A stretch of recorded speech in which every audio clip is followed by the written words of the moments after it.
Hello বন্ধুরা, আমি পিনাকি। তোমরা দেখছো পিনাকি মাঝি ব্লগস। আশা করি তোমরা সবাই ভালো আছো, সুস্থ আছো। কারণ একটা নতুন ভিডিও নিয়ে চলে এসেছি। এই ভিডিওতে কথা বলবো ওয়াট টু এখনও অবধি ওভারসিজ থেকে কত টাকার অ্যাডভান্স বুকিং করেছে, আর ইন্ডিয়াতে ওয়াট টুর কবে থেকে অ্যাডভান্স বুকিং শুরু হচ্ছে। কেন আজকে হচ্ছে 8 তারিখ, সিনেমা রিলিজ হচ্ছে আর 6 দিন বাকি। তো ইন্ডিয়াতে কবে থেকে ফুল প্লেস অ্যাডভান্স বুকিং শুরু হবে, কেন মানুষ খুব এক্সাইটমেন্ট নিয়ে বসে আছে কখন ওয়াট টু অ্যাডভান্স বুকিং শুরু হবে, আমরা টিকিটটা কাটবো। আর যদি বুক মাই শোতে এখনও অবধি কত কি ইন্টারেস্ট নিয়ে পেয়েছে, কত সেটা একটা রেকর্ড হচ্ছে, সমস্ত কিছু নিয়ে ভিডিওতে কথা বলো। চ্যানেলে নতুন তাহলে প্লিজ সাবস্ক্রাইব করে দিও, ভিডিওকে ভালো লাইক করে দিও, কমেন্ট করে দিও, শেয়ার করে দিও। তো চলো শুরু করছি।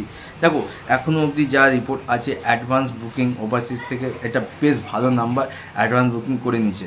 কুলির সাথে কোনো কম্পেয়ার করতে যাবো না, কারণ কুলি ইতিমধ্যে ওভারসিজে বলতে পারো ট্রিপল সেঞ্চুরি হাঁকিয়ে দিয়েছে। যে বল আসছে সেটাতেই 6। তো কুলি মারাত্মক ওপেনিং নিচ্ছে ওভারসিজ থেকে, এটা নো ডাউট, কারণ ওখানে সুপারস্টার রজনীকান্তের একটা আলাদাই ক্রেজ আছে। কিন্তু ওয়াট টু এখনও অবধি ওভারসিজ থেকে বেশ ভালো একটা অ্যাডভান্স বুকিং করে নিয়েছে, যা শোনা যাচ্ছে $3,00,000, প্রায় $3,00,000 এখনও অবধি ওভারসিজ থেকে অ্যাডভান্স বুকিং করে নিচ্ছে। এটা শুধু আমি ইউএসএ বা নর্থ আমেরিকার কথা বলছি, কিন্তু এখনও ওভারসিজে ফুল প্লেজে অ্যাডভান্স বুকিং শুরু হয়নি। ইউএই বাকি আছে, ইউকে বাকি আছে, আয়ারল্যান্ড বাকি আছে। এই সমস্ত জায়গায় যখন ফুল প্লেজে অ্যাডভান্স বুকিং শুরু হবে, তখন কিন্তু খেলাটা অন্য জায়গায় চলে যাবে। এবার আসছি ইন্ডিয়াতে কবে থেকে শুরু হবে। ইন্ডিয়াতে ফাইনালি ওয়াট টুর অ্যাডভান্স বুকিং শুরু হতে চলেছে 10 তারিখ, 10ই জুলাই ইন্ডিয়াতে অ্যাডভান্স বুকিং শুরু হতে চলেছে।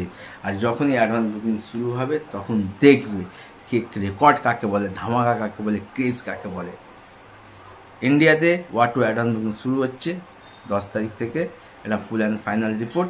আপাতত ভিডিও এটুকুই, দেখা হচ্ছে একটা নতুন ভিডিও নিয়ে। টাটা।